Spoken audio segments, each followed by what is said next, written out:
Narasumber pertama kita adalah Dr. M. Asari, spesialis anak. Beliau akan menyampaikan materi tentang merawat kulit bayi prematur, masalah, dan tata laksana. Sambil menunggu Dr. M. Asari, spesialis anak, menyiapkan materinya, izinkan saya untuk membacakan terlebih dahulu CV singkat beliau. Selamat siang, Dr. Asari. Ya, selamat siang. Apakah suara saya terdengar?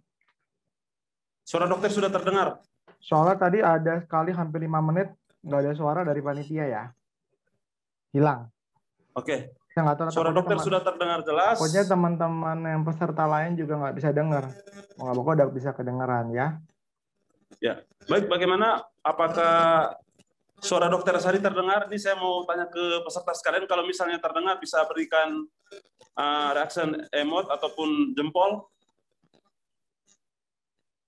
Ya, sudah ya. Baik, Sudah kepada bisa, ya. dokter Asari, waktu dan tempat kami persilakan dan izin mengingatkan waktu yang disediakan selama 30 menit. Oke, saya izin share screen ya. Pakai slide dari saya ya, panitia ya.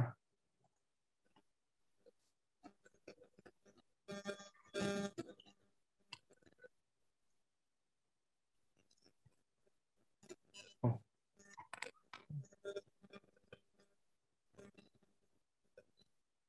Oke, apakah materi saya sudah mulai terlihat?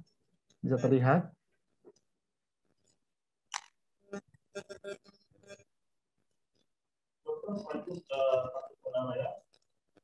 Sudah bisa terlihat?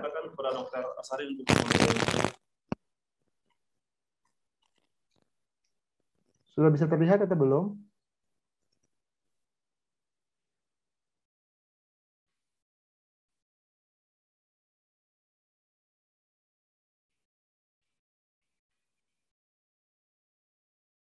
Sudah bisa terlihat atau belum? Sudah. Silakan dok, suaranya sudah terdengar jelas. Oke, suara saya cukup jelas dan materi apakah sudah bisa dilihat di layar dok? Enggak, materi dari saya. Share screen dari saya. Udah. Materi udah terlihat ya dok ya? Silakan dok. Oke, bismillahirrahmanirrahim. Assalamualaikum warahmatullahi wabarakatuh. Selamat pagi kepada rekan-rekan semua, terutama pada perawat-perawat di seluruh Indonesia, dan mungkin ada beberapa dokter, senior saya mungkin, ataupun rekan-rekan saya, sejawat saya, dokter dan dokter umum yang ikut dalam seminar webinar hari ini yang mengambil tema strategi dan upaya menurunkan kejadian infeksi di ruang NICU.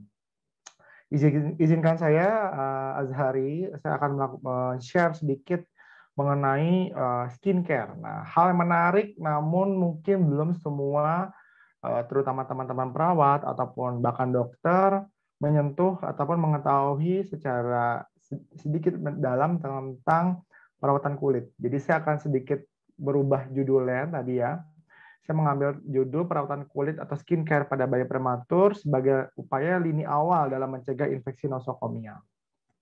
Ya, ini disclaimer saya bahwa saya tidak mewakili suatu produk tertentu ataupun bagian dari promosi produk tertentu. Dan adapun jika saya mengucapkan nama-nama produk tertentu dalam tujuan untuk pendidikan atau pembelajaran kepada para peserta. Karena terkadang lebih mudah menyebutkan nama merek ya, namun tujuannya bukan untuk promosi. Oke, adapun objektif yang saya akan bahas dalam presentasi saya ini antara lain bagaimana perkembangan kulit seorang manusia, terutama pada bayi prematur dan bayi aterem. Lalu faktor penting apa untuk menjaga kulit tetap baik? Ya, kita akan membahas sedikit parameter skin physiology.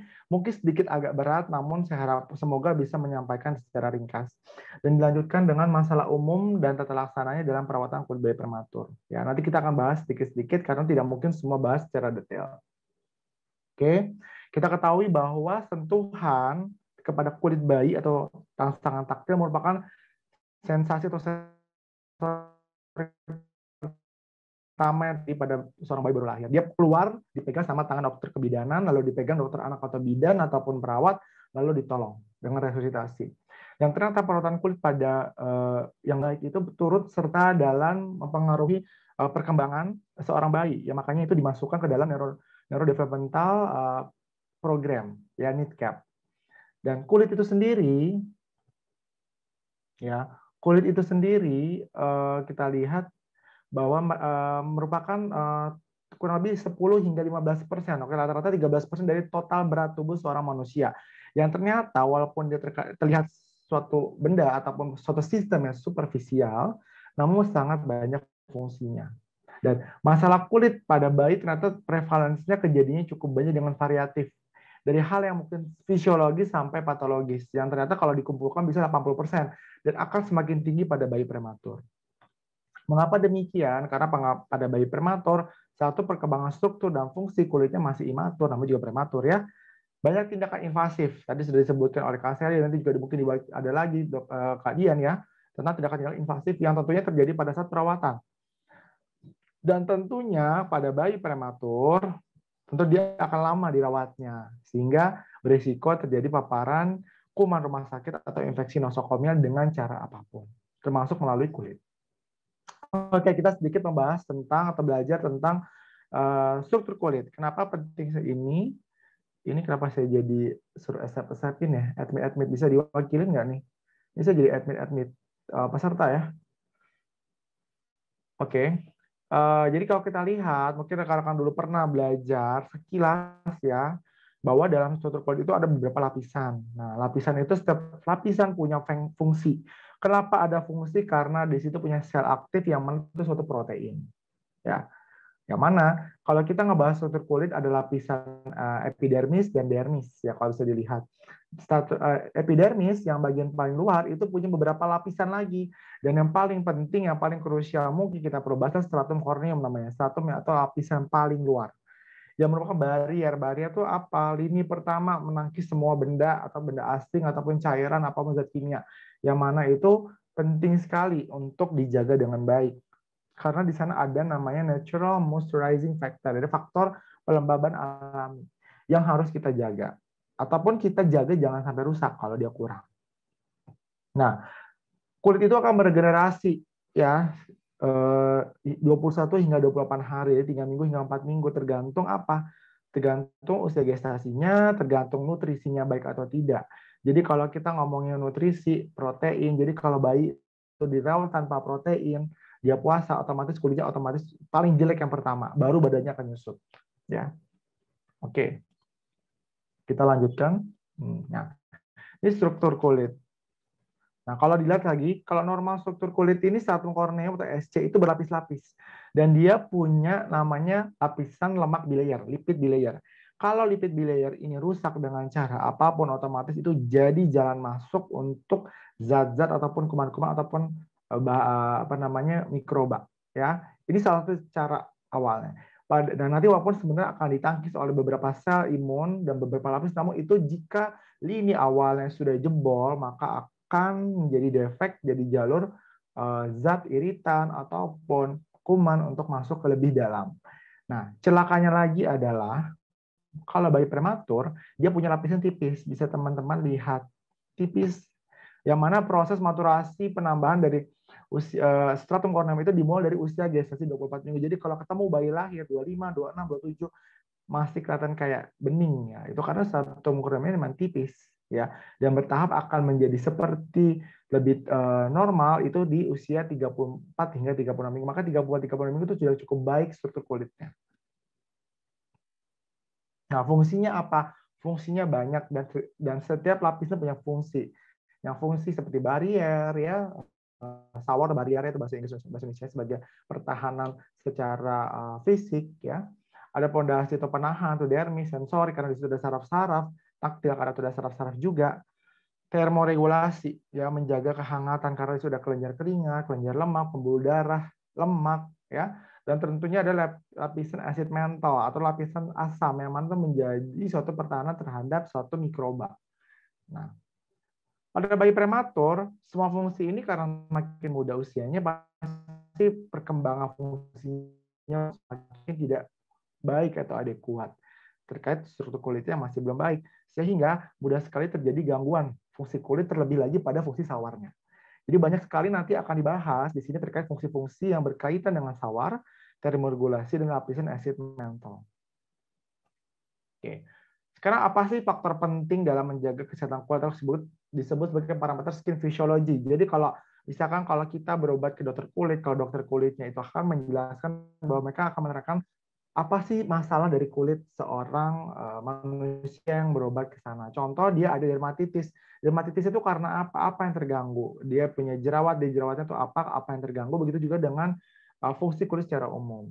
Nah, parameter pentingnya itu banyak sebenarnya. Ya antara lain ketebalan kulit atau skin thickness, transepidermal water loss, ya, celah-celah untuk kehilangan air, status hidrasinya, pH atau keasaman kulit, ya, ada juga mikrosirkulasinya, peran dari kelenjar keringat dan permukaan lemak.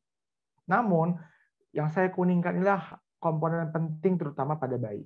Yang bawah-bawah juga penting, namun itu lebih terkait nanti tidak begitu penting, tidak begitu berkorelasi dengan lini awal sebagai pertahanan terhadap infeksi nosokomia.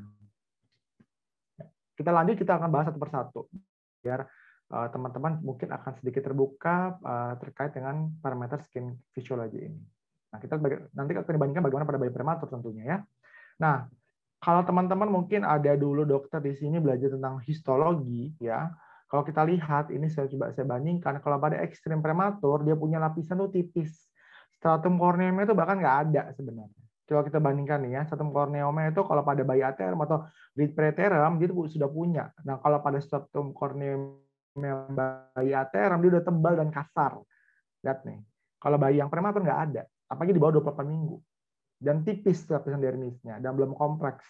Dan kalau kita juga preterm yang sekitar 32 ke atas ya, 33, 34 dan seterusnya, dia sudah punya tapi belum kompleks seperti halnya bayi yang aterm. Dan dari referensi juga menyatakan bahwa kalau dilihat ketebalannya beda banget pada saat lahir aterm atau near term dengan bayi prematur di bawah 30 minggu, dia bahkan setengahnya. Dan setelah 2 minggu pun dia baru 4. Sedangkan kalau dia tuh mencapai ketebalan yang seperti bayi aterm itu butuh waktu hingga mencapai usia post menstrual age atau mencapai sekitar usia 34-36 minggu tadi saya terangkan di awal. Ya. Oke. Selanjutnya vernix caseosa. Vernix caseosa atau lemak ya. Lemak-lemak itu tuh kan kita suka tuh kadang lahir nih berlemak-lemak tuh pada rajin banget tuh perawat. Aduh kotor, dielap sampai anaknya nggak ada lemak lagi. Padahal itu suatu pelembab alami, pertahanan alami yang seharusnya tidak kita hilangkan. Vernix caseosa itu merupakan perkembangan lanjut dari stratum corneum seorang bayi. Makanya di atas 28 minggu baru ada. Kalau teman-teman perhatiin, di bawah 28 minggu tuh hampir nggak punya vernix caseosa. Jadi vernix caseosa juga bisa membantu kita menentukan usia gestasi sebenarnya ya. Nah, sebenarnya vernix caseosa menunjang perkembangan stratum corneum. Jadi kalau kita jaga vernix caseosa tetap ada sampai dia akan menghilang dengan sendirinya, ya kecuali memang kita bersihkan karena kita memasang infus dan sebagainya misalkan, ya itu akan membantu perkembangan kulit di bawahnya. Nah, kita lihat bahwa komposisi sebenarnya mayoritas air, lemak dan protein. Jadi sebenarnya suatu mantel yang cukup baik, menjaga hidrasi cukup baik, tidak berlebihan, tidak kering karena dia punya sifat hidrofobik. Jadi tidak mudah menyerap air, dia mungkin ada lemak. Jadi saur alami. Dan ternyata dari penelitian juga ternyata tuh ada zat-zat antimikrobial ya, contoh lisozim, nakfern, semua itu antimikroba. Jadi kalau itu kita ilangin, otomatis kita menghilangkan antimikroba alami yang didapat dari dalam kandungan. Tentunya akan berbeda dengan seiring muda usia gestasi, ras tertentu, metode persalinan tertentu, dan gender dia akan berbeda. Dikatakan kalau makin muda otomatis vernix tidak ada. Ras, nah kalau bayi kulit hitam dia memiliki vernix lebih sedikit. Yang lahir secara SC dikatakan lebih banyak, itu mekanisme masih tidak diketahui, namun ternyata bayi-bayi yang akan lahir dengan SC cenderung memiliki vernix yang lebih tebal dan bayi perempuan lebih banyak dibandingkan bayi laki-laki dikaitkan dengan hormonal. Nah, dari penelitiannya Fisher nih, dia penelitian bahwa kalau seorang bayi yang lahir segera setelah lahir langsung dibersihkan dia punya vernix, ternyata kelembabannya dan pH-nya, pH kulitnya itu lebih jelek dibandingkan yang kalau kita biarkan hingga akhirnya menghilang. Ini dibandingkan saat 24 jam pertama, ternyata skin moisturizer-nya akan lebih baik pada bayi-bayi yang tidak dihapus dibersihkan vernix-nya. Dan pada bayi-bayi yang dihapus dia punya vernix memiliki pH atau keasaman yang lebih tinggi. Maksudnya pH-nya lebih dari 7. pH yang lebih dari 7 itu tidak baik buat kesehatan kulit bayi dan justru akan tumbuh kuman lebih mudah. Ya, karena kuman tidak suka sifat asam. Tapi nggak boleh keasaman juga, nanti kita bahas. Sekarang transepidermal water loss merupakan penguapan air melalui stratum corneum. Kita lihat di sini air-air dari dalam tubuh akan hilang. Kalau semakin besar TEWL-nya, arti celah-celahnya makin besar, maka kehilangan air makin tinggi. Itu menggambarkan integritas kulit yang buruk. Jadi bagusnya itu 4-6, biasa bayi aterem. Nanti seiring dengan waktu dia secara fisiologis akan meningkat sedikit, lalu dia akan turun. Namun akan bertambah usia, dia akan, ya kayak kita akan meningkat lagi. Ya, tergantung bagaimana kita menjaga kulit kita. Ataupun kita punya atopi atau alergi atau tidak, itu akan mempengaruhi TEWL kita. Nah, di bayi prematur, terutama di bawah 30 minggu, dia punya TEWL gede banget. Bisa sampai 70. Artinya apa? Kalau dibiarin terbuka, kita jamin 1-2 jam, bisa kering tuh bayi. Karena apa? Hilang semua cairan dalam tubuhnya. Oleh karena itu nanti kita akan membahas sedikit humidity dan peran pelembab untuk menjaga TEWL itu sendiri. Jadi kalau bisa dilihat teman-teman, lihat nih, saya kotakin merah, di bawah 30 minggu itu tinggi banget. Artinya kalau kita tidak jaga dengan intervensi, TEWL ini akan sangat tinggi dan akan berefek buruk pada bayi, terutama status hidrasinya. Dia akan dehidrasi, nanti mungkin jadi hipernatremi dan sebagainya. Nah, akan lebih baik pada bayi-bayi yang sudah mendekati atau lebih dari 30 minggu, lebih dari 28 minggu lah. Itu otomatis kulitnya akan lebih baik, bukan baik ya, akan lebih baik dan lebih baik lagi, terutama di atas 36 minggu. Nah, sekarang status hidrasi. Aduh, orang kalau mikir status hidrasi harus baik, harus tinggi.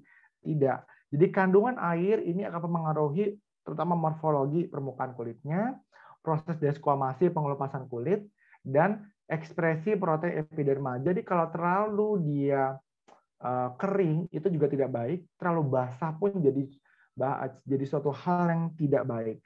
Jadi pada bayi aterem memiliki status hidrasi yang relatif rendah. Karena dia punya struktur yang baik, dia sudah bisa menjaga status hidrasi yang lebih rendah. Dok, kan dia basah di dalam kandungan, justru itu. Itu jadi sudah bisa dijaga karena kulitnya lebih baik. Kalau bayi itu prematur, dia akan lebih banyak lebih basah sebenarnya struktur kulitnya. Hidrasi terlalu tinggi. Jadi kalau usia geser tadi di bawah 30 minggu, dia hidrasinya terlalu tinggi. Terlebih lagi area-area tertentu seperti daerah diaper, area diaper dari kelamin yang dipopokin, ataupun nanti mungkin kita kasih minyak lah, atau kita kasih kita tidak jaga, atau kasih minyak-minyakan lah, semua itu mungkin karena suka kasih telon kan. Nah, itu akan bersifat konklusif, akan jadi overhidrasi, ataupun kita basahin terlalu overhidrasi tanpa kita keringkan, itu akan mengganggu struktur di bawahnya. Otomatis itu akan menjadi jejas masuknya kuman. Nah, dari kurva ini saya ingin menjelaskan bahwa NDP itulah area diaper DP. NDP adalah non diaper, jadi area di luar area diaper, area popok ya. Nah, di sini dilihat bahwa ternyata area diaper memiliki skin hydration yang lebih tinggi. Artinya dia akan berpotensi menjadi sumber iritasi, sumber atau gangguan terkait masalah kulit. Karena skin hydration terlalu tinggi pun itu tidak baik, tadi saya katakan. Jadi dia harus dijaga. Berapanya ya ada nilai normalnya. Tapi kita tidak seperti TEWL ada nilai normal. Namun intinya kalau terlalu tertutup, entah tertutup oleh kain, entah tertutup oleh popok, entah tertutup oleh zat kimia ataupun minyak-minyak dan sebagainya, tentunya itu tidak baik sehingga akan meningkatkan skin hydration. Overhydration is not good. Ya, intinya itu. Nah, sekarang keasaman kulit. Nah, jadi pH mendekati normal saat lahir. Dan seiring bertambah usia dia akan turun. Ini bisa dilihat ya. Seiring bertambah usia dia akan turun pH itu mendekati target 5 sampai 5,5. Itu kenapa 5,5 itu penting sekali akan membentuk namanya acid mental sebagai pertahanan terhadap mikroba. Mikroba nggak suka asam. Ya, jadi sekali lagi, mikroba tidak suka asam, terutama kayak Staphylococcus karena dia tidak suka asam. Jadi artinya kalau kita buat basah pH di atas mendekati 7 atau lebih dari 7, otomatis kuman akan hidup dan senang. Ya. Jadi durasi penurunan pH itu berkaitan dengan derajat prematuritas. Kalau lihat dari kurva yang kanan, kita lihat bahwa kalau bayi-bayi yang muda atau bayi-bayi yang kecil, dia mencapai pH yang mendekati 5 sampai 5,5 butuh waktu lebih lama. Lihat nih, bisa sampai 1 bulan. Dia mencapai pH yang ideal 5,5,5. Dan paling cepat dia di 14 hari. Nanti makanya itu kita penting sekali tahu produk, kapan mandiin dan sebagainya dari sifat-sifat ini. Ya. Nah, sedangkan kalau bayi yang lebih besar, it means jadi makin bayi yang lebih tua secara usia geser, dia akan lebih cepat turunnya. Mungkin ya sekitar lebih dari 7 hari. Ya, untuk mencapai pH yang kita harapkan secara normal. Nah, terlebih lagi kita mengenai tadi diaper. Diaper ini menjadi sumber permasalahan kulit ya, makanya kita akan bahas juga di akhir-akhir sesi. Nanti bahwa pada area diaper dia mencapai pH, dia pH-nya dasarnya itu udah basah, relatif sedikit lebih basah. Tidak seasam area lain. Artinya apa? Berarti jadi sumber tempat kuman masuk. Kalau tidak dijaga kebersihannya atau kita tidak merawat dengan tepat. Oke. Nah, ini itu sebagai perbandingan antara kulit bayi aterem dan prematur, ya. Nah, dari ketebalannya sudah jelas beda. Ikat antar selnya pun beda. Ada beberapa lapisan dermis yang lebih rendah dan beberapa kelenjar tidak seaktif, tidak sebaik dengan bayi aterem. Ya, tentunya akan berdampak pada ini. Kehilangan cairan, risiko elastisitas berkurang, mudah terjadinya nanti bula ataupun iritasi ataupun skin stripping ya, nanti saya akan bahas selanjutnya, dan menjadi tempat masuknya kuman. Nah, jadi dampak bayi kulit yang tidak sempurna ini tentunya akan berdampak pada misalkan kita terlalu handling terkait penggunaan zat-zat itu tidak baik, itu dia akan jadi sumber iritan. Kalau terpapar mungkin enzim pipis, pupnya dia ada enzim-enzim percaya justru dia akan rusak, ataupun dia terlalu kasar, kita gosok-gosok saking semangatnya menggosok-gosok akan mudah terkelupas, akhirnya tipis jadi iritasi, dan semua itu tidak lain akan menjadi jalur masuk ke kuman kalau kita kaitkan dengan apa yang kita bahas hari ini. Ya, jadi tujuan skincare itu adalah menjaga integritas kulit, tetap membantu maturasi dari sawar kulit, ya, mengurangi risiko dampak dari trauma, karena tanpa apapun tindakan kita itu akan menyebabkan trauma. Mencegah pajanan toksin, jadi kita harus benar-benar memilih desinfektan, sabun, ataupun perawatan pada umumnya yang tepat untuk sehingga tidak terjadi kita tujuannya merawat, tapi jangan sampai menambahkan zat toksin justru ya, atau meminimalkan pajanan iritan. Nah, jika kita jaga 4 fungsi itu semua, tentunya akan mencegah terjadinya risiko ataupun port di entry jalur masuknya kuman. Ya. Kita akan bahas satu persatu. Oke. Masalah umum. Nah, sekarang masalah mudah terjadi infeksi, iritasi entah dimanapun, tingginya insatiable water loss. Tadi ya, kehilangan cairan melalui apapun, terutama dari kulit. Kulit yang tipis sehingga meningkatnya absorpsi toksin, stripping itu mudah terkelupas kulitnya, mudah terjadi press ulcer atau trauma tekan, ya karena kan bayi rata-rata sering tidur, atau mudah terjadi perubahan pH. Nah, semua itu akan kita mudah terjadi pada si bayi prematur, dan kita dapat cegah dengan beberapa pendekatan seperti perubahan pH. Kita mengetahui bagaimana sih memandikan bayi yang benar, kapan si bayi itu harus mandi, trauma tekan, pencegahan dari press ulcer, stripping, kita mungkin sedikit membahas tentang MARSI, pencegahan terjadinya absorpsi toksin, pemilihan antiseptik yang tepat, tingginya IWL, kita harus mengerti tentang kapan menggunakan pelembab, kapan kita mengatur humidity, ya mungkin ini agak sedikit advance tapi kita akan bahas secara singkat. Bagaimana mengatasi rash, entah diaper rash, entah MARSI, entah stoma rash yang mungkin terjadi pada bayi, dan infeksi. Jadi kita apa sih kita untuk mencegah infeksi bagaimana sih? Nah, kita bahas tentang peran humidity dulu. Jadi humidity itu penting, kelembaban itu kita atur penting, terutama 2 minggu pertama kehidupan. Kenapa tadi saya ulang-ulang? Karena semua pH, TEWL, skin physiology parameter itu akan significantly akan membaik dalam 2 minggu walaupun dia masih prematur. Walaupun dia akan mencapai maturasi di 34 minggu, tapi 2 minggu pertama itu waktu yang krusial. Kalau kita tidak menjaga humidity-nya dengan baik, ya apa yang terjadi? Terjadi peningkatan sintesis DNA. Oh, bagus dong sintesis DNA. Berkembang kulit. Oh, tidak.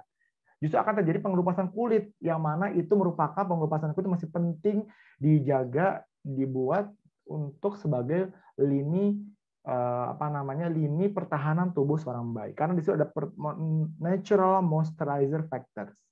Yang mana tidak hanya buat melembabkan, namun juga untuk menjaga bayi tidak mudah mengalami iritasi dan sebagainya. Desquamasi tentunya pengelupasan yang nggak kelihatan, kecil-kecil, tapi itu akan menyebabkan protein loss. Makanya kalau bayi yang tidak dijaga humidity-nya di awal kehidupan, terutama 2 minggu pertama kehidupan, dia akan kembali ke berat lahir lebih lama.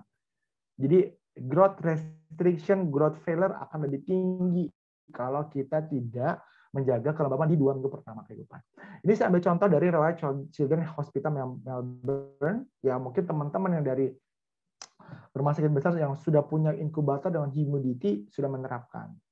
Jadi dari dalam 1 minggu pertama dia akan dipertahankan hingga 80 hingga 85% setting humidity di inkubatornya. Jadi harus tahu kalau beli inkubator kalau bisa pakai humidity. Kalau nggak ada ya udah nggak apa-apa, nanti kita ada alternatifnya.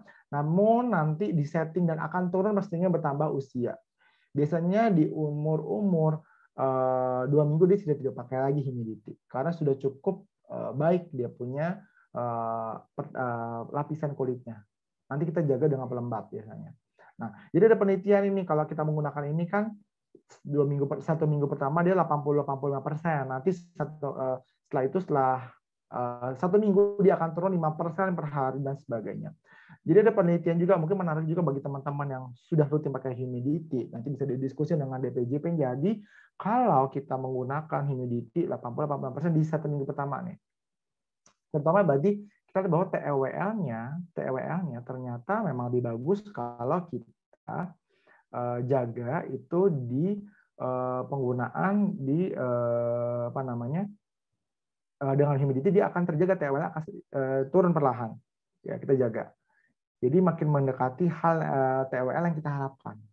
Sedangkan kalau setelah 1 minggu ada penelitiannya membandingkan nih kita turun 5% saja dibandingkan langsung turun menjadi 50%. Dan diganti tiap 1 minggu. Mungkin ada beberapa yang repot tiap hari harus turun-turun, enggak. Jadi setiap 7 hari dia akan turun-turun. Jadi kalau kita bandingkan, kalau kita turun langsung 50% dibanding dengan 75%, ternyata TEWL-nya akan lebih fisiologis kalau kita turun ke 50% lebih cepat dibandingkan kita mungkin turun ke 75%. Kenapa? Karena struktur kulit sudah lebih baik walaupun di 2 minggu pertama ya, dan dia akan mencapai fungsi yang lebih baik dengan kita mungkin humidity akan kita turunkan lebih banyak. Tapi kembali lagi inilah suatu penelitian, hanya penelitian tersebut yang mungkin lebih bagus, namun bisa jadi pertimbangkan untuk diterapkan ke pasien kita. Nah, lalu yang penting adalah kalau bisa tetap ada humidity-nya. Itu lebih penting dibandingkan kita memikirkan kita mau menurunkan atau tidak. Jadi prinsipnya adalah untuk bayi di bawah 30 minggu kalau lahir harus pakai humidity. Dan dijaga selama 2 minggu. Setelah itu tanpa humidity tidak apa-apa. Karena kita sudah yakin kulitnya akan sedikit lebih baik dibandingkan waktu awal-awal di 2 minggu pertama kehidupan. Nah, sekarang mandi. Jadi hati-hati kalau kita mulai mandi. Mungkin teman-teman sudah sadar. Mandi itu penting, tapi juga ada yang mungkin tidak begitu bingung kapan sih harusnya mandi. Nah, pakai apa sih mandinya gitu ya. Jadi perlu memperhatikan usia gestasi, berat tentunya, dan morbiditas. Jadi kalau bayi tidak stabil, tentu cara pendekatan mandinya beda ya.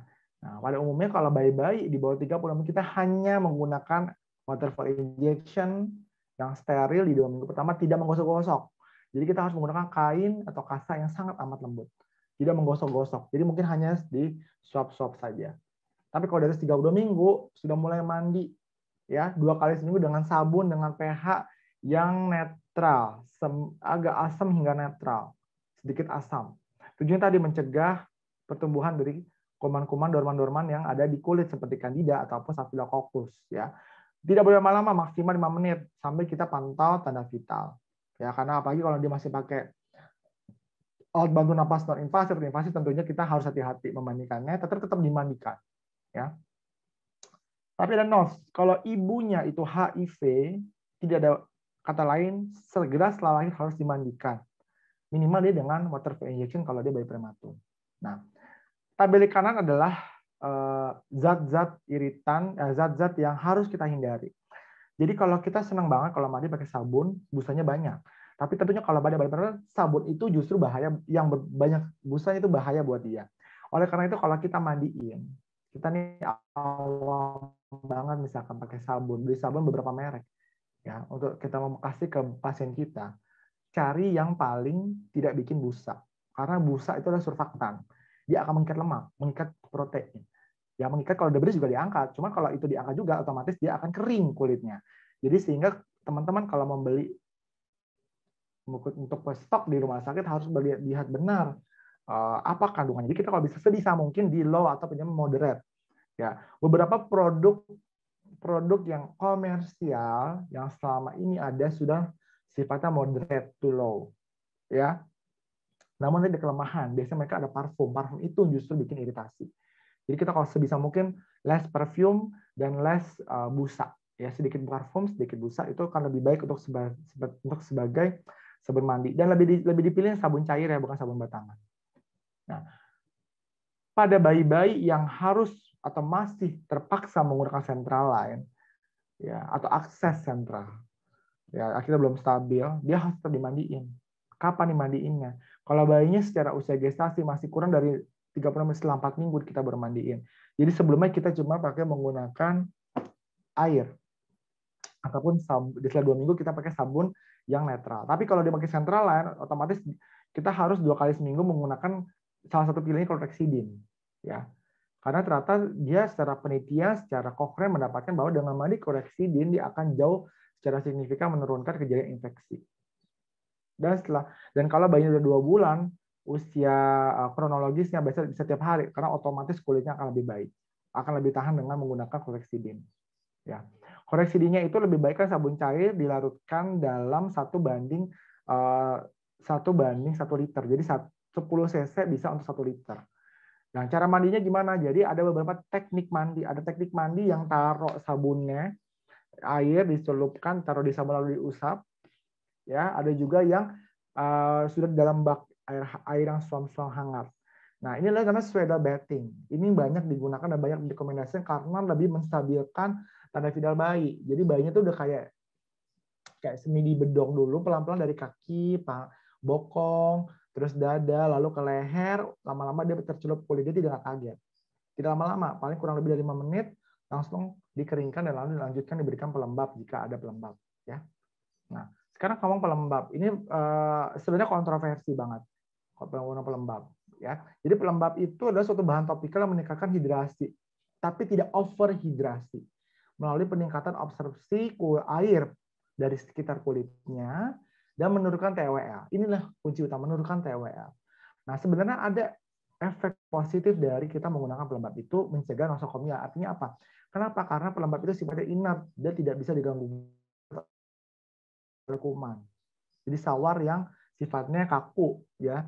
Dia juga mengaktifkan keratinosit untuk mentransfer asam lemak. Asam lemak ini menjadi proteksi buat kulit.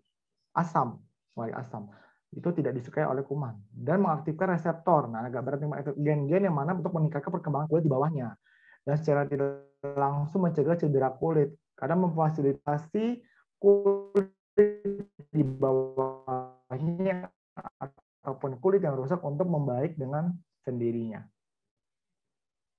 Nah, pelembab itu ada macam-macam, TWL, ada beberapa contoh ini, beberapa minyak, lanolin, dan sebagainya, zaitun. Ada humektan sifatnya menarik air di sekitar lingkungan untuk dimasukkan ke dalam kulitnya. Ya, ini agak jarang produk-produknya, seperti urea, mungkin kalau dokter kulit suka meresepkan, tapi biasanya untuk anak dan dewasa. Dan emolien memperbaiki tampilan kulit jadi lebih halus, jadi lembut, ya. Ada berbasis alkohol, ada berbasis ester ataupun kayak butter gitu ya, jadi kayak bukan seperti cairan. Ataupun terapeutik, jadi kombinasi. Nah, tentunya mana yang lebih baik? Tidak ada satu pelembab yang lebih baik karena setiap kulit memiliki sifat tertentu yang pendekatannya berbeda. Namun umumnya yang kita pakai adalah pendekatan oklusif ataupun emolien pada bayi. Nah, bagaimana peran pelembab itu sendiri, ternyata kalau ada beberapa kali penelitian, tetap masih kontroversi untuk fungsinya sebagai pencegahan nosocomial infection. Walaupun tadi sudah ada saya bahas sebelumnya bahwa memiliki beberapa mekanisme yang bermanfaat. Jadi kalau mungkin teman-teman atau dokter di sini sudah membaca beberapa jurnal Cochrane, mereka mendapatkan bahwa ternyata dengan menggunakan pelembab itu tidak begitu bermakna kok mencegah infeksi nosokomial terhadap koagulasi negatif, Streptococcus, gram negatif ataupun jamur. Justru makan jamur meningkatkan risiko nih malahan lebih dari satu. Tapi kalau di sinilah penelitian menggabungkan dari negara berkembang dan negara maju. Dan mungkin banyak penelitian dari negara maju. Negara maju memiliki mungkin fasilitas yang lebih baik, punya inkubator yang humidity yang lebih baik, mungkin jumlah pasien tidak sebanyak negara berkembang, sehingga caring untuk bayi terlebih baik itu akan lebih baik ya bagi kulitnya. Sehingga mereka menggunakan pelembab-pelembab yang mungkin juga sifatnya berbeda dengan pelembab yang akan dipakai oleh negara berkembang seperti kita, Bangladesh, India, Pakistan, yang mana kita menggunakan pelembab alami terutama. Mungkin teman-teman ada di unit tertentu sudah rutin menggunakan pelembab alami, contoh minyak kelapa ataupun menggunakan minyak biji bunga matahari, ya yang dua yang terutama yang bagus ya.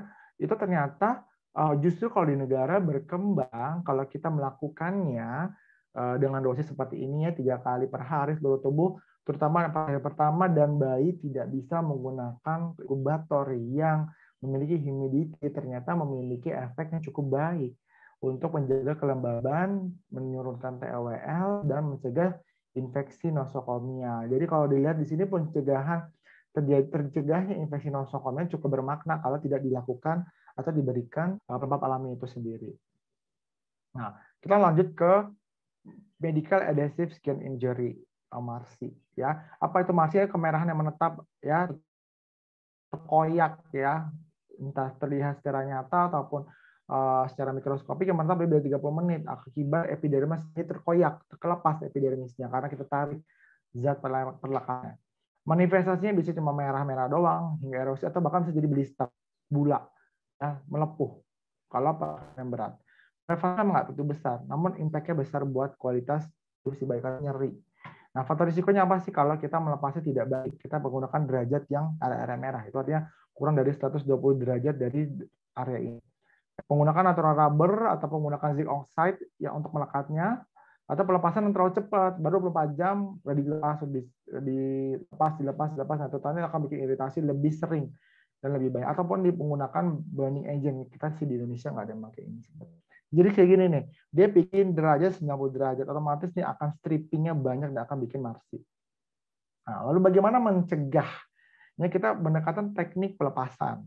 Jadi kalau menggunakan adhesif tertentu, dia punya teknik pelepasan tertentu. Ya, tapi secara umum kita menggunakan 2 teknik yang mudah, yaitu contohnya pada ini kita menggunakan teknik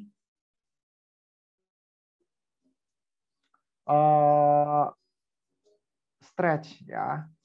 Tuh. Jadi kita tarik dulu, baru kita tarik ujung-ujungnya dulu, ya, sehingga bukan kita koyak langsung dari ke atas. Ya, bisa dilihat teman dari ujung-ujungnya dulu, lalu atau teknik yang low slow. Jadi kita menggunakan adhesif juga, di sini adhesif remover. Tapi kalau nggak ada bagaimana, nggak usah, nggak apa-apa. Setidaknya kita menggunakan teknik nih. Dia punya ini dibuat derajatnya lebih dari 120 derajat nih. Agak sedikit mendatar, bukan tinggi, sehingga dia mengurangi risiko marsi. Ya. Tapi kalau ada beberapa yang sudah menggunakan remover, jadi ada bantuan seperti silicone based solutions ya, dia membentuk lapisan semi permeable. Namun memang secara officially dari produk menyatakan bahwa ini hanya digunakan usia lebih dari 1 bulan, dan kalau dekat-dekat api ya benar terbakar, jadi harus hati-hati. Namun ada penelitian yang dilakukan oleh teman sejawat dari PNPG di RCM, dia menggunakan skin adhesive remover ya sebagai barrier Jadi tidak hanya buat untuk memudahkan pelepasan, namun juga sebagai barier yang baik. Ternyata untuk dikategorikan bayi prematur, yang late preterm atau bayi yang lebih prematur, ternyata kalau diberikan dulu skin barrier itu kurang lebih 1 mili ya, baru kita letakkan transmembran mungkin seperti 3D dan sebagainya. Nih, maaf saya sebut merek ya, namun tujuan untuk pendidikan. Ternyata kalau kita semprotkan dulu atau kita oleskan dulu si adhesive remover itu, baru kita tempelkan 3D RAM, ternyata pada saat pelepasan scoring untuk iritasi jauh lebih rendah. Ya, kita lihat nih. Sedangkan kalau tanpa pakai skin barrier justru meningkat. Artinya adalah ini sangat membantu untuk suatu neurodevelopmental care buat si bayi tidak akan nyeri. Dan kita juga yakin tidak akan jadi jalur untuk masuk ke kuman. Ya, ini penelitian dilakukan oleh Kakak Nova. Dan ada penelitian selanjutnya mungkin akan dikerjakan di unit kami terkait menggunakan zat ini. Ya. Nah, sedangkan antiseptik. Jadi antiseptik ideal itu seperti apa dulu? Jadi kita harus paham, antiseptik itu efek antimikrobia luas, membunuh kuman, bakteri, gram negatif, positif, jamur, virus, kalau bisa semua dibunuh deh kalau bisa sekalian. Dan efek kerjanya harus cepat. Dan ada efek sisa yang masih cukup membantu dalam mencegahnya tumbuhnya kuman. Dan efeknya jangka panjang, tapi tidak bikin iritasi. Dan tidak diaktifkan oleh misalnya kena darah ya, jadi tidak berikatan sehingga ataupun kena cairan TPN tidak berikatan sehingga tidak aktif dia. Dan lebih pasti kita harus minimalkan efek toksik lokal maupun sistemik. Jadi kalau teman-teman mungkin sudah pada tahap paham juga tadi Kak Seri sudah membahas sedikit tentang antiseptik. Jadi ada beberapa jenis seperti chlorhexidine, alkohol, povilen iodin, dan hexachlorophene. Hexachlorophene udah ditinggalin, tidak direkomendasikan buat bayi. Apalagi neonatus. Apalagi buat mandi udah nggak deh. Lupakan. Nah, kita sering pakai tuh chlorhexidine, alkohol ataupun iodin, atau mereka kombinasi. Kombinasinya bukan chlorhexidine campur iodin, tapi alkohol based chlorhexidine, ataupun iodin juga dengan alkohol kadang-kadang. Ya, jadi memang yang direkomendasikan hingga saat ini adalah yang paling efektif adalah kita menggunakan chlorhexidine dengan berbagai persentase. Dia ada yang berbasis air atau aqueous ataupun alkohol. Ataupun misalkan juga beberapa unit mungkin belum ada chlorhexidine, dia menggunakan alkohol ataupun povilen iodin. Namun semua itu memiliki efek. Nah, contoh ada povilen iodin. Dia tuh memiliki efek apa? Dia karena kulitnya mudah mengabsorpsi, povilen iodin akan menekan fungsi tiroid bayi, akan berakibat jadi hipotiroid. Jadi efeknya penting sekali untuk kita deteksi. Kalau memang terpaksa banget kita harus menggunakan povilen iodin. Kalau kita alkohol, lihat nih merah, iritasi hebat. Ataupun chlorhexidine pun gitu, karena mayoritas berbahasa alkohol bisa mengakibatkan iritasi. Jadi harus hati-hati banget. Nah, ini tadi sudah dibahas sedikit oleh Kak Feli bahwa persiapan kulit dalam teknik kalau kita melakukan tindakan, ya tindakan yang invasif, tentunya mayoritas kita akan merekomendasikan menggunakan chlorhexidine. Namun berdasarkan APSIC 2016, jadi organisasi ataupun badan yang mengkonsep tetap menggunakan central line dan infus itu tetap menggunakan rekomendasi chlorhexidine dengan basis alkohol seperti batu pemasangan ataupun dressing. Kalau nggak ada kita boleh menggunakan povilen iodin, kalau nggak ada ya alkohol, tapi hati-hati. Nah, dan yang penting adalah biarkan hingga mengering baru kita lakukan pemasangan ataupun kita melakukan tindakan. Dan bersihkan dengan NaCl atau air steril setelah kering, ya. Karena kalau udah kering artinya itu sudah ada efek antiseptiknya sudah bekerja, dan kalau ada sisa karena berbasis alkohol kita keringkan dengan NaCl tidak akan mempengaruhi nilai sterilitasnya. Justru akan mengurangi risiko apa? Iritasi. Jadi jangan lupa untuk dikeringkan, dibersihkan lagi. Swab sekali lagi dengan NaCl steril atau air steril water for injection steril sekali aja. Nggak usah berkali-kali, nanti takutnya mengurangi efektivitas antiseptiknya. Nah, jadi kalau kita baca makalahnya secara detail, ternyata emang chlorhexidine kalau bayi di bawah 2 bulan itu tidak boleh. Karena tadi apa? Risiko untuk terjadi iritasi itu sangat besar. Apalagi kalau kita tidak bersihkan dengan water for injection ataupun NaCl.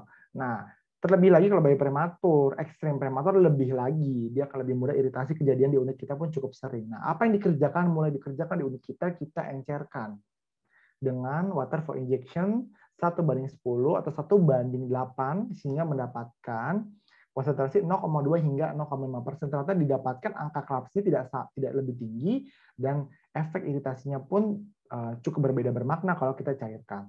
Nah, namun ini memang akan menjadi bahan pertimbangan ke depannya untuk penelitian di unit kita. Nah, Ada lagi ada antiseptik yang sebenarnya kalau kita baca-baca, ini sebenarnya antiseptik bukan antiseptik yang baru. Jadi kalau di Eropa, terlebih di daerah-daerah Skandinavia, ini sudah menjadi penggunaan rutin di beberapa dekade. Karena ternyata efektivitasnya cukup baik dan pada bayi prematur ternyata efeknya aman loh. Ya, nih. Jadi penelitiannya itu ada menggunakan octanidin. Jadi octanidin yang dicampur dengan propanol ataupun dengan phenoxitanol, jadi berbasis alkohol, ternyata cukup aman dan efektif pada bayi-bayi prematur, bahkan ekstrim prematur banget nih, 23 minggu. Namun penelitian masih sedikit nih, nah, ini akan diteliti di unit kita ya nanti ya, bersama-sama tim keperawatan. Jadi ini menggunakan antiseptik yang rutin dari lahir hingga 7 hari nih. Dia penelitian jangka pendek sih memang, karena 7 hari kan waktu yang krusial terhadap perkembangan kulit ya. Dia ternyata didapatkan octanidin ini memiliki efektivitas dan toleransi efek samping yang cukup baik. Dan cuma satu kasus yang mendapatkan transient erythematous rash, jadi rash merah-merah dan membaik sendiri. Namun memang kelemahan dari octanidin ini sejauh yang saya dapatkan bahwa dia harus dilarutkan dalam propanol ataupun phenoxitanol, jadi berbasis alkohol, sehingga mudah terserap. Jadi kalau diteliti itu ternyata di penelitian ini justru terserap oleh bayi. Waduh, bahaya dong dok.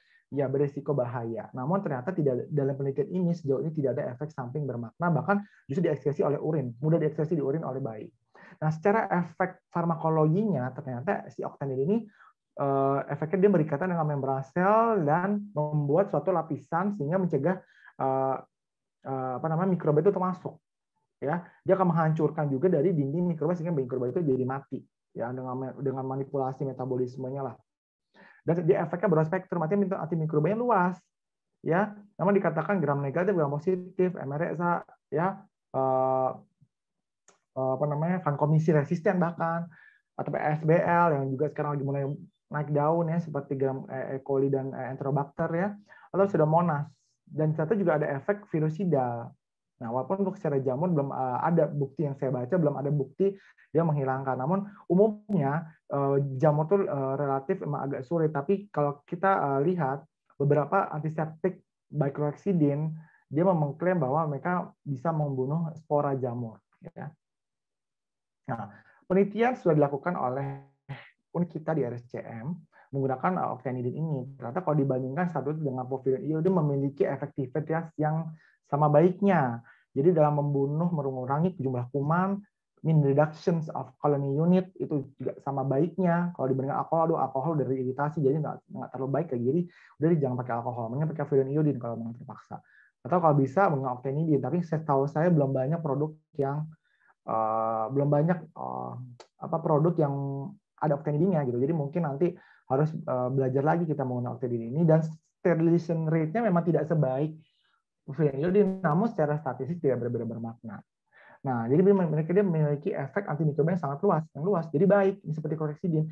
Namun penelitian head to head antara chlorhexidine versus octanidin belum ada. Itu akan dilakukan di RSCM. Untuk kedepannya kita akan bandingkan chlorhexidine dengan octanidin pada bayi prematur. Dan baiknya lagi ternyata sangat sedikit yang terabsorpsi dan risiko rendah sekali toksisitas, sehingga ini cukup aman terlebih pada bayi prematur. Nah, oke, sekarang kita bahas pada mungkin hal yang lebih umum, yaitu diaper rash atau ruam popok. Jadi kenapa sih seorang bayi, apalagi bayi prematur mudah sekali mengalami ruam popok? Karena apa?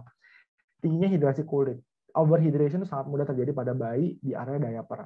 Dan area diaper itu sendiri pH kulitnya juga tinggi, basah, sehingga akan meningkatkan risiko oklusi dan peningkatan permeabilitas. Dan terlebih lagi daerah situ mudah terjadi iritan, ada urin lah, feses lah, dalam feses itu ada asam pedu lah, enzim sehingga mudah terjadi iritasi. Dan karena ada penggunaan antibiotik, mungkin anaknya diare ataupun friksi mekanik dari penggunaan dari popok. Ya.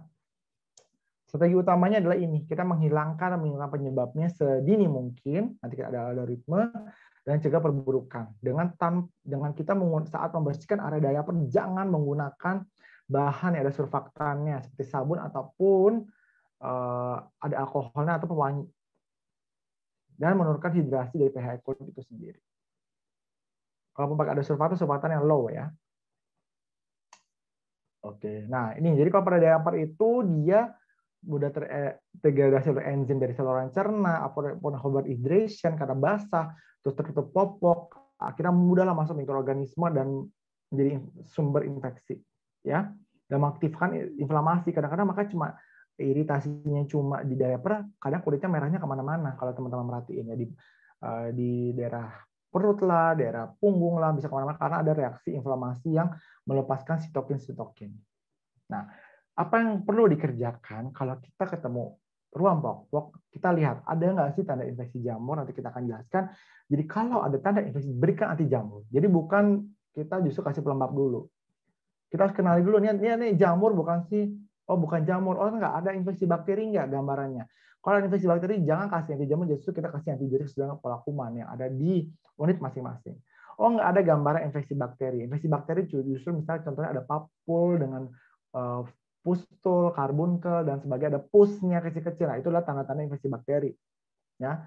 Oh, kalau nggak ada juga cuma merah doang. Nah, mungkin semata-mata karena iritan dari benda-benda ini, zat ini. Jadi apa yang dilakukan? Rutin ganti popok dan dilakukan gentle cleansing. Jadi gentle cleansing itu artinya tidak menggunakan tisu basah yang ada parfumnya, ada alkoholnya, pewangi. Jadi menggunakan kapas cebok dengan air yang steril, air bersih lah minimal. Dan kita gentle cleansing menggunakan zat skin protectant. Yaitu biasanya zinc oxide. Ya, zinc oxide itu udah ada generiknya kalau di RSCM. Saya nggak tahu kalau di unit lain, kalau nggak ada, tolong farmasinya menyediakan zinc oxide, bahan aktifnya. Lalu kita evaluasi, kalau tidak membaik, mungkin kita perlu evaluasi apa yang terjadi, dan evaluasi secara 3 hari sekali efektivitas dari terapi-terapi kita ini. Ya, yang perlu dihindari jangan menggunakan steroid. Ya, kecuali memang yakin tidak ada keterlibatan alergi di situ. Tadi menggunakan anti jamur dengan zinc, ada zinc itu akan lebih baik, dan jangan menggunakan yang berbasis pasta. Kalau berbasis pasta, dia akan cenderung menjadi oklusif. Jadi kita akan lebih cenderung harus mengganti lebih sering.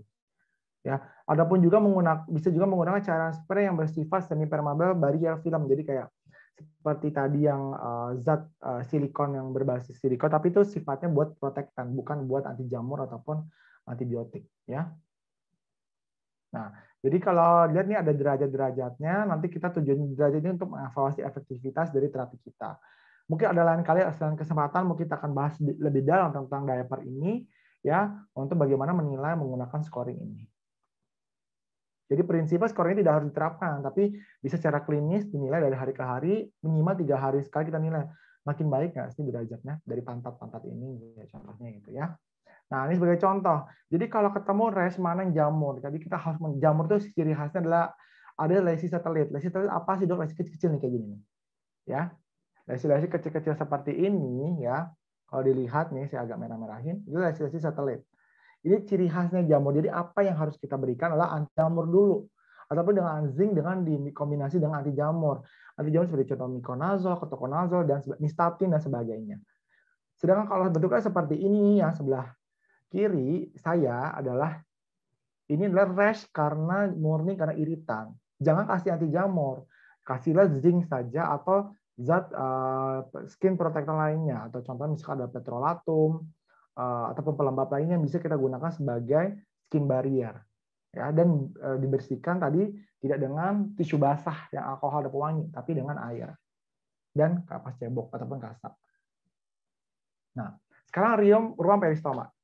Tidak saya bahas lebih dalam tentang stoma, namun ada beberapa kelainan yang berhubungan dengan ruang peristoma, seperti dermatitis iritan. Dia sifatnya hanya lokal di sini, ya, sifatnya dan tidak kemana-mana. Dan biasanya berhubungan dengan ya karena feses, ya, marsi, atau kita mencabut dia punya perlekat dari stoma baiknya terlalu kasar dengan low slow stretch yang baik, maka akan terjadi marsi. Ataupun folikulitis. Biasanya folikulitis lebih jarang pada bayi, tapi lebih cenderung pada anak lebih besar, bayi ataupun dewasa, dia akan terbentuk kayak papu-papu pustul-pustul. Ini infeksi bakteri, jadi obatnya kasih antibiotik kalau ini. Dan kalau ini cukup dibersihkan dan diberikan zinc. Ya. Dan kalau jamur, dia sama tadi saya bilang ada lesi-lesi yang seperti satelit. Nah, dikasihnya itu apa? Dibersihkan secara rutin dan diberikan anti jamur tentunya. Tapi ada juga yang seperti ini yang alergi. Dia memang alergi karena alergi apa? Alergi dari si perekat si stoma bag. Yang apa harus dilakukan seperti ini kalau pada referensi menyatakan dilakukan tes desensitisasi. Namun pada kali tertentu dapat dipertimbangkan penggunaan anti jamur dengan steroid. Namun penelitiannya masih sedikit. Nah, jadi yang penting kalau kita ngebahas tentang manajemen dalam stoma adalah kita perhatikan perlekatan yang baik atau tidak. Waktu pengosongannya dikosongkan lebih rutin, 4-6 jam sekali. Jangan tumpuk lebih banyak. Apalagi kalau misalkan terlihat bahwa produksi stomanya banyak gas. It means gas itu adalah produksi dari asam. Akan mudah mengalami dermatitis iritan. Ya. Ataupun akan kedepannya bisa memudahkan jadinya iritasi pada bayi akan akhirnya tumbuh jadi kuman. Gitu ya. Lalu kita lakukan penggantian yang tepat.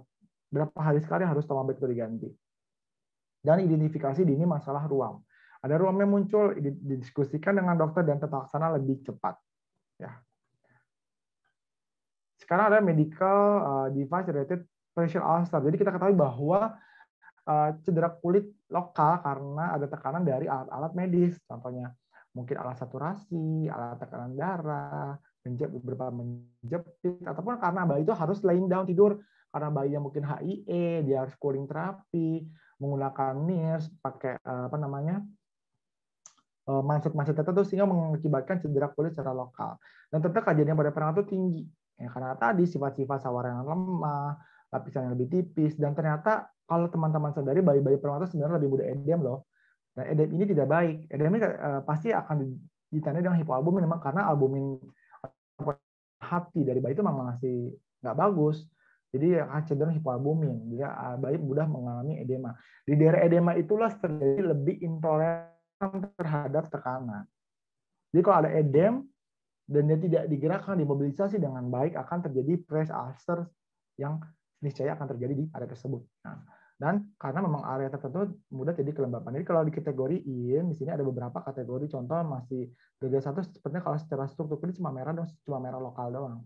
Tapi kalau sudah ada pengelupasan seperti ini, berarti udah ada ruak nih. Ini hati-hati. Yang kalau seperti ini harus diintervensi. Mungkin dokter kulit sudah mulai atau tim pressure ulcer, misalnya kalau di luar negeri itu ada tim pressure, tim perawatan yang mendalami ini, dia sudah mulai menangani hal ini. Ataupun misalkan sudah jebol karena penggunaan interface dari CPAP, maka ini sudah boleh ini langsung ada intervensi. Ataupun justru sudah nekrosis, lebih bahaya lagi. Jadi prinsipnya kita harus nilai secara berkala. Sebagai contoh, misalkan dia menggunakan interface yang seperti ini dengan merek tertentu, dia akan mudah mengalami cedera akhirnya menjadi jebol ya, luka yang terbuka. Prinsipnya harus kita bantu dengan menggunakan suatu semi permeable ya, yang tujuan untuk mendistribusikan pressure. Jadi pressure itu kalau kita berikan contoh, misalkan saya mohon maaf menyebutkan merek, duodermextratin di daerah-daerah ini, maka dia akan pressure akan dibagi rata, jadi tidak terfokus pada titik yang disedatkan oleh si interface, dan di dressing secara berkala, diganti dan jaga hidrasinya. Saat ganti mungkin dikasih pelembab atau zinc sehingga jaga hidrasi ataupun dijaga kelembapan integritas kulitnya. Dan jika ada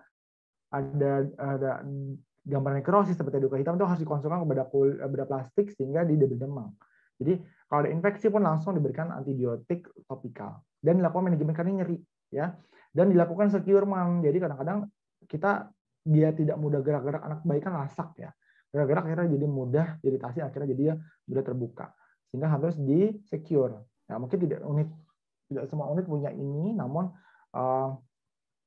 kita pun nggak punya ya kadang-kadang, jadi kita harus modifikasi untuk menjaga secure, tidak mudah bergerak sehingga tidak mengakibatkan iritasi pada hidung, dan harus dipantau secara berkala. Nah, sekarang kita harus menilai seperti apa sih, apakah semua bayi itu kita tengok ya, gimana keadaan kulitnya, kan banyak kerjaan, bayi pun dipegang banyak. Jadi ada suatu metode namanya skin risk assessment. Jadi kalau kita mendapatkan skin risk assessment berdasarkan parameter seperti usia gestasi, persepsi sensor kesadaran, aktivitasnya, kelembabannya, dia menggunakan obat napas atau tidak, bagaimana keadaan kulitnya, sering diperiksa darah atau tidak, nutrisinya bagaimana, tentunya akan kita mempengaruhi seberapa detail, seberapa sering kita harus tengok itu kulitnya. Jadi kalau dia punya skor tinggi, otomatis dia akan mudah mengalami gangguan kulit apapun, terutama tadi ya terkait pressure ulcer, sehingga akan kita evaluasi lebih sering dan kita mobilisasi lebih sering, atau kita mengganti lebih sering, atau kita intervensi menggunakan pelembab ataupun skin protectant lebih sering. Nah, sebagai contoh, bayi yang HIE, dia banyak diam, tentunya akan memiliki skin risk assessment yang lebih tinggi. dibandingkan ataupun bayi prematur menggunakan macam-macam alat, ya. Ya, jadi contohnya dia memiliki skin atau seram yang lebih tinggi. Beda dengan dia yang cuma tinggal menaikkan berat badan. Ya, tentunya dia memiliki skin assessment yang lebih rendah. Tentunya kita tidak terlalu banyak mencari ada tidaknya kelainan kulit pada si bayi yang kecil ini, yang bawah ini ya. Oke. Dan tidak lain yang penting adalah kita kata sentuhan interaksi kulit pada bayi dan lingkungan itu penting. IMD, rangsang taktil, pijat bayi, ya, rangsangan, itu tentunya akan juga berdampak pada kesehatan bayi. Yang kita maksudkan adalah neurodevelopmental care program. Nah, ini bagian-bagian ini tidak kalah penting tentunya, yang mungkin harus juga diterapkan selain kita memikirkan hal-hal terkait penggunaan produk tertentu ataupun menjaga kesehatan kulit dari segi medikamentosanya kepada bayi-bayi yang kita rawat. Ada kesimpulan yang saya dapat ambil adalah kulit bayi terlebih bayi pertama memiliki sifat fisiologis yang berbeda dengan bayi ateran.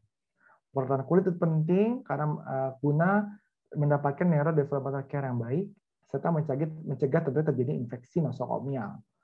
Penting untuk diketahui produk yang aman untuk bayi prematur terlebih ya, agar tidak mengganggu fisiologis perkembangan kulit bayi. Deteksi dini dan pemantauan berkala sangat penting untuk dilakukan oleh para perawat dan dokter sehingga tidak terjadi gangguan kulit yang lanjut. Sekian dari saya kembalikan kepada moderator. Terima kasih kepada Dr. Asari yang sudah menyampaikan materinya dengan sangat lugas dan dengan sangat baik. Semoga Bapak Ibu hadirin sekalian semakin tahu, mengerti dan paham tentang tata laksana perawatan kulit pada bayi prematur. Kepada Dr. Asari, kami mohon untuk tetap setia menunggu sampai dilaksanakannya sesi diskusi atau sesi tanya-jawab. Bapak, Ibu, dan hadirin yang kami hormati, selanjutnya kita akan dengarkan materi dari narasumber ketiga kita, yaitu Nurse Dian Anggur Yulianti, SCAP. Beliau akan menyampaikan materi tentang penerapan bandel